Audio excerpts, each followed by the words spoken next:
لله نحمده ونستعينه ونستغفره ونعوذ بالله من شرور أنفسنا وسيئات أعمالنا من يهده الله فلا مضل له ومن يضلل فلا هادي له وأشهد أن لا إله إلا الله وحده لا شريك له وأشهد أن محمدا عبده ورسوله أرسله بالحق بشيرا ونذيرا أما بعد يا أيها الذين آمنوا اتقوا الله حق تقاته ولا تموتن إلا وأنتم مسلمون يا أيها الناس اتقوا ربكم الذي خلقكم من نفس واحدة وخلق منها زوجها وبث منهما رجالا كثيرا ونساء واتقوا الله الذي تساءلون به والأرحام إن الله كان عليكم رقيبا يا أيها الذين آمنوا اتقوا الله وقولوا قولا سديدا يصلح لكم أعمالكم ويغفر لكم ذنوبكم ومن يطع الله ورسوله فقد فاز فوزا عظيما أما بعد فإن خير الحديث كتاب الله وخير الهدي هدي محمد صلى الله عليه وسلم وشر الأمور محدثاتها وكل محدثة بدعة وكل بدعة ضلالة وكل ضلالة في النار أعوذ بالله السميع العليم من الشيطان الرجيم من همزه ونفخه ونفثه تتجافى جنوبهم عن المضاجع يدعون ربهم خوفا وطمعا ومما رزقناهم ينفقون. تمام تعریفیں بزرگی بڑائی ایک اللہ وحدہ لا شریک کے لیے لائق اور زیبا ہے، جو ہم تمام کا پالن ہار ہے، جس نے ہمیں ایک عظیم معزز بابرکت رحمت و مغفرت والا مہینہ نصیب فرمایا. اس کے بعد بے شمار انگنت لامحدود درود و سلام ہو آخری پیغمبر محمد مجتبی مصطفیٰ صلی اللہ علیہ وسلم پر، جنہوں نے ہمیں دین پر ثابت قدمی و بقا کی رہنمائی فرمائی ہے. حاضرین، اللہ رب العزت ماہ رمضان کا مقصد ذکر کرتے ہوئے قرآن کریم میں فرمایا لعلکم تتقون. یہ جو ماہ رمضان آپ لوگوں کو ہم نے نصیب فرمایا، فرض کیا پچھلے امتوں کی طرح، اس کا ایک اہم مقصد ہے تم پرہیزگار بن جاؤ، تم متقی بن جاؤ، تم دین پر ثابت قدم رہ جاؤ. یہ ایک اہم مقصد ہے ماہ رمضان کا. ایک مومن کو چاہیے کہ وہ اپنے عمل کا محاسبہ کرے، جائزہ لے. وہ اپنے ماہ رمضان سے قبل کے اعمال کو سامنے رکھیں اور ماہ رمضان کے بعد والے اعمال کو سامنے رکھیں کہ آیا میں ماہ رمضان سے قبل میری نوبت کیا تھی، میرا کردار کیا تھا، میرا عمل کیا تھا،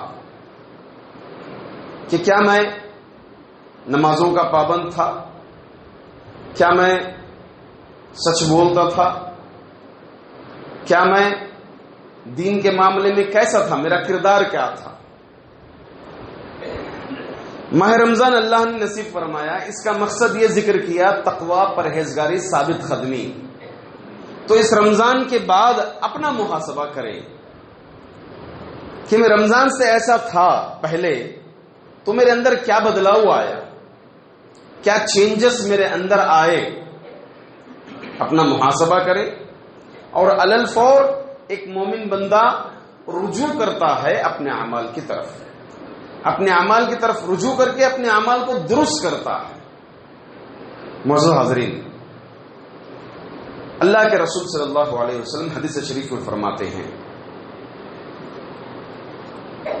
حدیث ہے ان فی الجنت بابا یقال له الریان يدخل منه الصائمون يوم القيامة لا يدخل معهم احد غيرهم يقال أين الصائمون فيدخلون منه فإذا دخل آخرهم أغلق فلم يدخل منه. فرماتے اللہ کے رسول صلی اللہ علیہ وسلم کہ کل قیامت کے دن ایک دروازہ ہوگا جسے الریان کہتے ہیں. جس میں سے صرف روزے دار ہی داخل ہوں گے. اللہ تعالیٰ کہے گا یعنی کہا جائے گا کہ روزے دار کہاں ہیں؟ پھر روزے دار اکٹھا ہوں گے، اس دروازے سے داخل کر دیا جائے گا. آخری فرد جو روزے دار ہوگا وہ بھی اس دروازے سے داخل ہوگا. داخل ہونے کے بعد پھر اس دروازے کو بند کر دیا جائے گا. یہ روزہ خاص اخص روزے داروں کے لیے، یہ دروازہ خاص و اخص روزے داروں کے لیے ہوگا. ایک حدیث یہ سامنے رکھیں. دوسری حدیث، اللہ تعالی حدیث قدسی میں فرمائے کہ بندے کو ہر عمل کا جزا، اس کا ثواب، اس کا اجر بتا دیا گیا ہے. الا الصوم، سوائے روزے کے. فإنه لی، یہ روزہ میرے لیے ہے. وأنا أجزی بہ، میں اس کا بدلہ دوں گا. اب روزے کی یہ خوبی، روزے کی یہ خاصیت، علماء اکرام اس کے دو مفہوم بتاتے ہیں کہ روزہ میرے لیے ہے، میں اس کا بدلہ دوں گا. پہلا مفہوم یہ بتاتے ہیں علماء اکرام کہ ایک بندے کے کل قیامت کے دن بندے کے اعمال سیئہ بھی ہوں گے، برے اعمال بھی ہوں گے، اچھے اعمال بھی ہوں گے. تو قرآن کریم کی وہ آیت ان الحسنات یذہبن السیئات، نیکیاں گناہوں کو دھل دیتی ہیں. تو اعمال سیئہ پر وہ جو اعمال حسنہ ہیں، اچھے اعمال، برے اعمال کو کیا کر دیتے ہیں؟ دھل دیتے ہیں، لیول ہو جاتا ہے بندے کا معاملہ. اب بندے کو جنت جانا ہے، جہنم سے آزادی چاہیے. یہاں لیول ہو گیا بندے کے برے اعمال، اچھے اعمال. اچھے اعمال غالب آ گئے برے اعمال پر، ختم، وہاں پر کلیئر ہو گیا، کیونکہ نیکیاں گناہوں کو دھل دیتی ہیں. اب بندے کو جہنم سے آزادی چاہیے، جنت میں داخلہ چاہیے. اب اللہ رب العزت اس کا اجر نہیں بتائے ہیں. کس کا اجر؟ روزے کا اجر نہیں بتائے ہیں. اللہ تعالیٰ اس روزے کے بدلے، اللہ تعالیٰ روزے کے بدلے بندوں کو کل قیامت کے دن جہنم سے آزاد کرائے گا اور جنت میں داخلہ فرمائے گا. اللہ اکبر. ایک مفہوم علماء کرام یہ بتاتے ہیں. دوسرا ایک مطلب اس حدیث کا یہ بتاتے ہیں کہ ایک حدیث آپ حقوق العباد کی کوتاہی کے تعلق سے سنے ہوں گے کہ اللہ کے رسول صلی اللہ علیہ وسلم اس میں فرمائے کہ کیا تمہیں کل آخرت کے دن کا مسکین معلوم ہے؟ صحابہ نے پوچھا. سب سے پہلے مسکین کی تعریف یہ کی گئی کہ جس کے پاس دینار اور درہم نہیں ہے وہ مسکین ہے. پھر اللہ کے رسول صلی اللہ علیہ وسلم نے فرمایا یہ دنیا کا مسکین ہو گیا. قیامت کے دن کا مسکین کون ہوگا؟ آخرت کے دن کا مسکین کون ہوگا؟ جو بہت ساری ڈھیر ساری نیکیاں لے کر کے آئے گا اور اس کے ساتھ ساتھ حقوق العباد میں کمی پیشی کی ہوگی. تو اللہ تعالیٰ جو ہے اس کی نیکیاں سب اٹھا کر کے جن لوگوں پر ظلم کیا ہے، جن لوگوں پر زیادتی کیا ہے، اللہ تعالیٰ یہ سب نیکیاں اٹھا کر کے دے دیں گے. اس کے باوجود بھی مظلوم حقدار اور ہوں گے، پھر اس کے گناہ اٹھا کر کے اس کے حق میں دے دیں گے. مگر اللہ تعالیٰ روزے کا بدلہ کسی اور کو نہیں دے گا. روزے کا بدلہ اللہ تعالیٰ اپنے پاس باقی رکھ لے گا، اپنے پاس اللہ تعالیٰ باقی رکھے گا. اس روزے کے بدلے اللہ تعالیٰ اس کو جنت میں داخل کرے گا، جہنم سے آزاد کروائے گا. سفیان بن عیینہ رحمت اللہ علیہ اس حدیث کے مطلب میں شرح میں لکھتے ہیں کہ روزے کی فضیلت کے تعلق سے آپ فرماتے ہیں ھذا من اجود الاحادیث، یہ بہت ہی معنی خیز حدیث ہے. کس سے وَأَحْكَمُهَا اذا كان يوم القيامة يحاسب الله عبده ويؤدي ما عليه من المظالم من سائر عمله حتى لا يبقى الا الصوم فيتحمل الله عز وجل ما بقى عليه من المظالم ويدخل بالصوم الجنة. تو جیسے میں نے مفہوم بتائے کہ اللہ تعالی اس کے نیکیاں سب چھین لیں گے، نیکیاں سب جن لوگوں پر دنیا میں زیادتی کی تھی، حقوق العباد میں کمی کی تھی، یہ نیکیاں سب ان کے حق میں ڈھکیل دیں گے. مگر روزے کے بدلے اللہ تعالیٰ کل قیامت کے دن اس کو جنت میں داخل کریں گے. تو جس کے پاس روزہ ہے وہ مسکین کل قیامت کے دن کا نہیں ہوگا. حاضرین، اب روزے دو طرح کے ہیں. ایک ہے واجب روزے جس کو ہم ماہ رمضان میں جو ہر مسلمان عقل مند بالغ پر واجب ہیں، جو ہر کسی کو رکھنا ہے، جس سے ہم ابھی قریب گزرے. اور دوسرے ہیں نفلی روزے. ماہ رمضان میں کوئی بھی آپ سے کھانے پینے کے لیے نہیں پوچھے گا. وہ جانتا ہے کہ آپ روزے سے ہیں تو آپ کو روزے کی حالت میں یا دن کے وقت کھانے پینے کے لیے نہیں پوچھے گا. ہر کوئی جانتا ہے کہ روزے سے ہیں. جبکہ ان ایام میں ماہ رمضان کے علاوہ یہ روزہ ایک سری عبادت ہے، ایک راز ہے جو بندہ اور رب کے درمیان ہوگا. آپ کو ایسے وقت میں درمیان میں کسی کو نہیں معلوم ہوگا کہ آپ روزے سے ہیں یا نہیں ہیں. ماہ رمضان معروف کہ روزے سے ہوں گے. جو تراویح کے لیے آئے ہیں، جو مسجد میں آئے ہیں احباب، جو مسلمان گزر رہے ہیں، جا رہے ہیں، آ رہے ہیں، افطار کے لیے کچھ خرید رہے ہیں، ہر کوئی سمجھے گا کہ یہ روزے سے ہیں. معلوم ہوگا کہ مسلمان ہے، روزے سے ہیں. اگر ایسے عالم میں کوئی کھاتا رہے، کوئی پیتا رہے، عجیب و غریب نظر سے اس کو دیکھا جائے گا. مگر ماہ رمضان کے بعد جو ایام ہیں یہ عبادت، اسی لیے اللہ تعالیٰ حدیث قدسی میں فرمایا فَإِنَّهُ لِي وَأَنَا أَجْزِي بِهِ، یہ روزہ میرے لیے ہے، میں اس کا بدلہ دوں گا. تو اس روزے کو ہم سریت میں رکھنا ہے، راز میں رکھنا ہے. اب راز میں رکھنے کے لیے نفل کا ہمیں اہتمام کرنا پڑے گا. اسی لیے اللہ کے رسول صلی اللہ علیہ وسلم فرمائے، یا اللہ تعالیٰ حدیث قدسی میں فرمائے من صام یرائی فقد اشرکا، جو دکھاوے کے لیے روزہ رکھا اس نے شرک کیا. تو ظاہر سی بات ہے روزہ ایک سری عبادت ہے.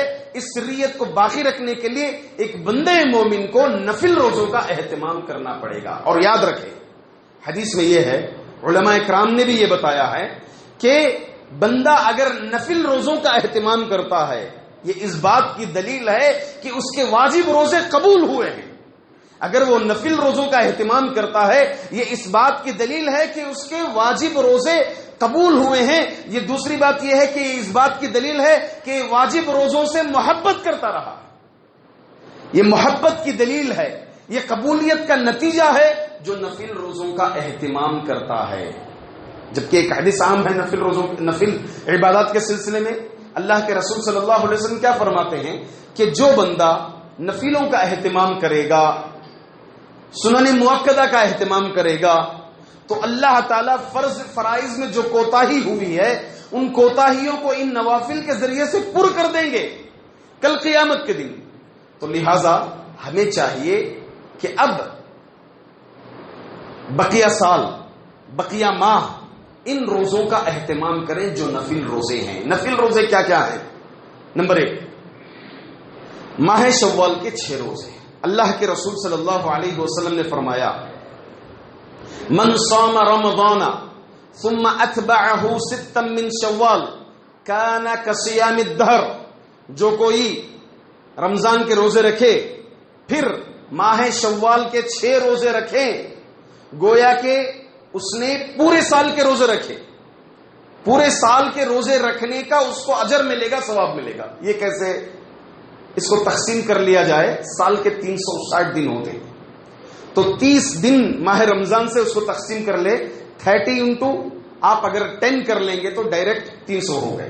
اور بقیہ یہ جو 6 روزے رکھ لے گا، علماء اس کا مطلب یہ بتائے ہیں جو 6 روزے اور رکھ لے گا ماہ شوال میں، تو اس اعتبار سے پورے سال اس کو روزے رکھنے کا اجر ملے گا، ثواب ملے گا. 360 دن روزے رکھنے کا اس کو اجر ملے گا، ثواب ملے گا. اب ماہ شوال کے روزے کیسے رکھے؟ کیا لگاتار 6 روزے رکھنا ہے؟ نہیں. چاہے تو وہ لگاتار 6 روزے رکھ لیں، چاہے تو وہ چھوڑ کر کے 1 دن 2 روزے رکھ لیا، 1 روزے رکھ لیا، پھر آگے جو ہے اس مہینے کے اندر اس کو مکمل یہ 6 روزے کمپلیٹ کرنا ہے، اس کو اجر مل جائے گا.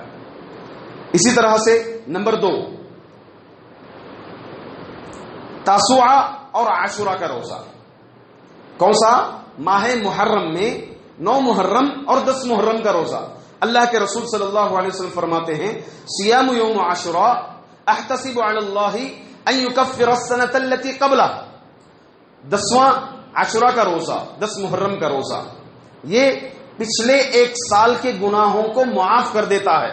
اللہ تعالیٰ سے یہ امید میں رکھتا ہوں، اللہ کے رسول صلی اللہ علیہ وسلم فرماتے ہیں۔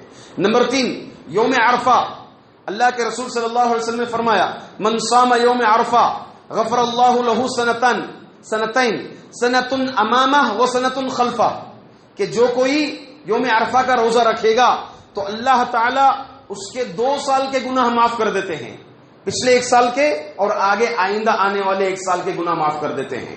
نمبر 4، ایام البیض 13، 14، 15 مہینے کی ہر 13 تاریخ، 14 تاریخ، 15 تاریخ، اس کو کہتے ہیں ایام بیض۔ اس کے تعلق سے اللہ کے رسول صلی اللہ علیہ وسلم صحابی کو حکم دیتے ہوئے فرمایا صم من الشہر 3 ایام فإن الحسنۃ بعشر امثالها وذلك مثل صیام الدہر۔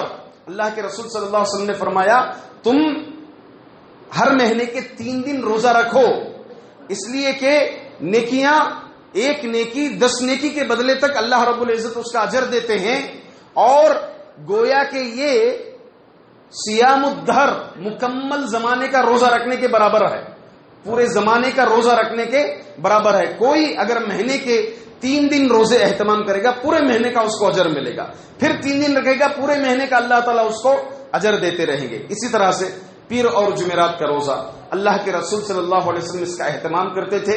اس کی علت حدیث میں یہ بتائی گئی کہ پیر کے دن نبی اکرم صلی اللہ علیہ وسلم کی پیدائش کا دن تھا، تو اللہ کے رسول صلی اللہ علیہ وسلم اس لیے خصوصی اعتبار سے پیر کے دن روزہ رکھتے تھے، اور جمعرات کے دن نبی اکرم صلی اللہ علیہ وسلم نے فرمایا کہ ہفتہ واری یہ دن، جمعرات کے دن اللہ تعالیٰ کے پاس اعمال پیش کیے جاتے ہیں، تو میں چاہتا ہوں کہ میرے اعمال اللہ تعالیٰ کے پاس اس حالت میں پہنچے کہ میں روزے سے رہوں۔ تو اللہ کے رسول صلی اللہ علیہ وسلم پیر اور جمعرات کے روزے کا بھی اہتمام کرتے تھے۔ اسی طرح نمبر 6، صوم داؤد علیہ السلام کا روزہ، صوم داؤد سے مشہور ہے روزہ۔ کیا ہے صوم داؤد؟ حدیث میں اللہ کے رسول صلی اللہ علیہ وسلم فرماتے ہیں احب الصلاۃ صلاۃ داؤد و احب الصیام صیام داؤد، سب سے محبوب اللہ تعالیٰ کے پاس، اللہ کے رسول صلی اللہ علیہ وسلم فرماتے ہیں کہ سب سے زیادہ محبوب نماز داؤد علیہ السلام کی نماز ہے، اور سب سے محبوب روزہ داؤد علیہ السلام کا روزہ ہے۔ محبوب نماز کس اعتبار سے کہ داؤد علیہ السلام رات کو اگر 3 حصوں میں تقسیم کر لیا جائے تو آدھا دو ثلث 2/3 داؤد علیہ السلام آرام کرتے تھے، اور 1/3 میں آپ قیام کرتے تھے، رات میں عبادت کرتے تھے، پھر اس کا سدس حصہ آپ آرام کرتے تھے۔ روزہ آپ 1 دن روزے سے رہتے تھے، اور 1 دن دوسرے دن بغیر روزے کے رہتے تھے، افطار سے رہتے تھے، پھر تیسرے دن روزے سے رہتے تھے، چوتھے دن جو ہے افطار سے رہتے تھے۔ تو بہرحال لوگوں کو چاہیے، مسلمانوں کو چاہیے، مومنوں کو چاہیے کہ ان نوافل روزوں کا، ان نفل روزوں کا اہتمام کریں۔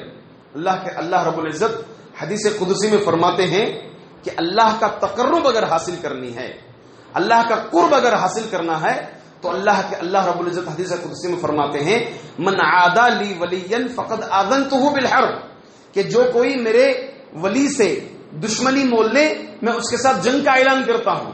اب ولی کون ہے؟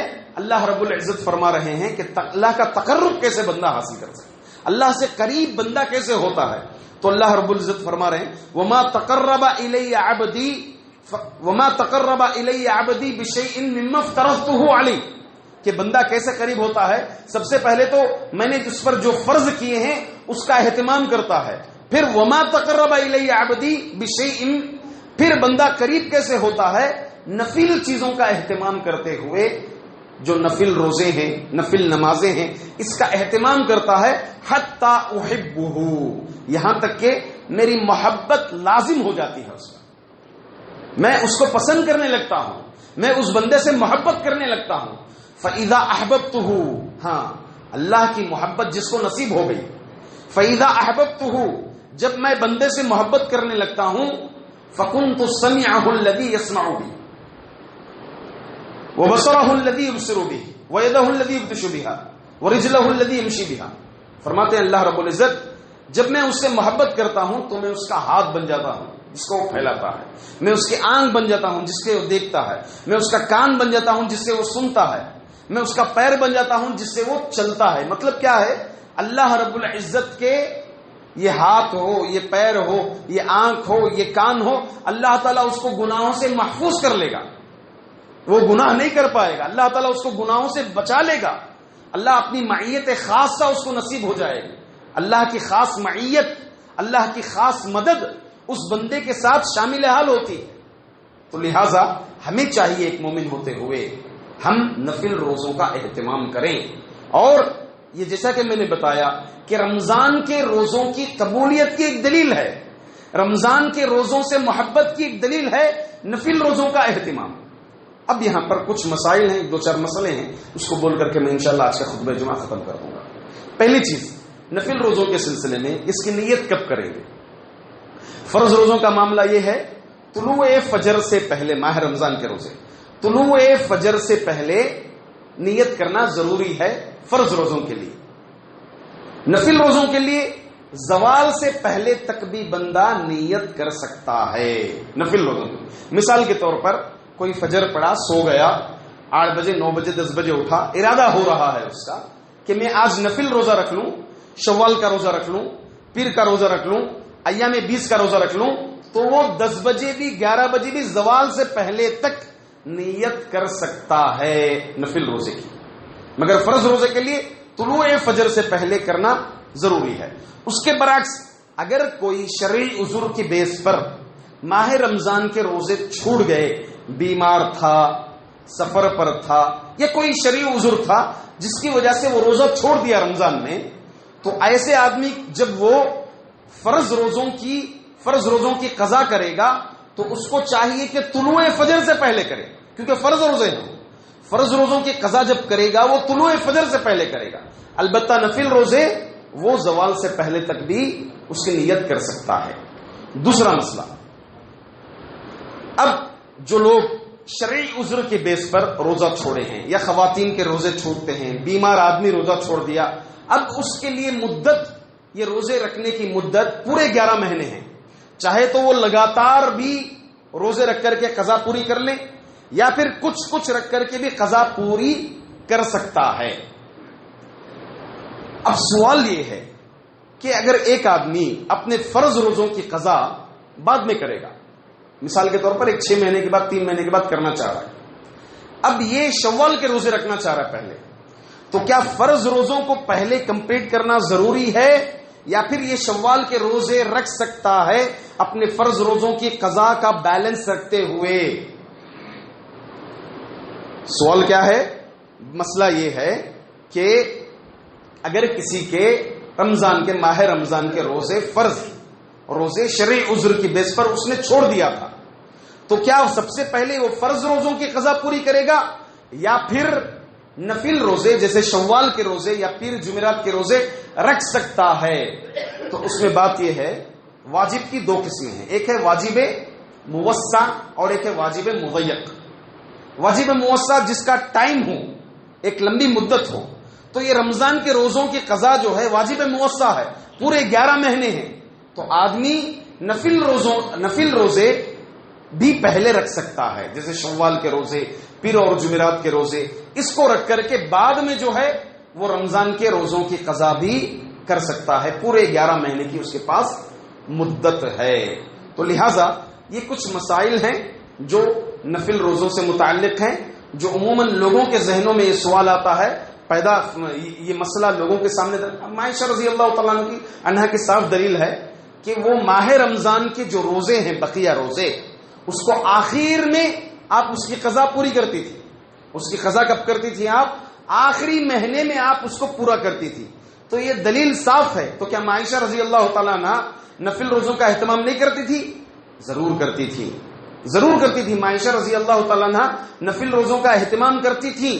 تو اپنے فرض روزے جو رمضان میں چھوٹ گئے تھے اس کو آخری میں، یعنی ماہ رمضان سے قبل کے مہینے میں بھی عورتیں کر سکتی ہیں. اسی طرح مرد احباب نفل روزے رکھ کر کے پھر بعد میں فرض روزے جو چھوٹ گئے ہیں شرعی عذر کے بیس پر ان روزوں کو وہ پورا کر سکتے ہیں۔ اللہ تعالیٰ سے دعا ہے کہ اللہ تعالیٰ ہم تمام مسلمانوں کو نفل روزوں کا اہتمام کرنے کی توفیق عطا فرمائے۔ پیر و جمعرات کے روزے، اسی طرح ایام 20 کے روزے اور یہ 6 ماہ شوال کے روزے رکھنے کی اللہ تعالیٰ ہم تمام کو توفیق عطا فرمائے۔ اللہ تعالیٰ ہمیں ثابت قدمی عطا فرمائے کہ ہم تادم حیات اللہ تعالیٰ کے دین پر، اس دین پر، اسلام پر قائم رہیں، اور اگر ہمارا خاتمہ ہو تو ہمارا خاتمہ اشہد ان لا الہ الا اللہ و اشہد ان محمد رسول اللہ پر ہو۔ اللہ تعالیٰ آئے مظالم و مصیبتوں پر مسلمانوں پر اللہ تعالیٰ دور فرمائے ان مظالم کو۔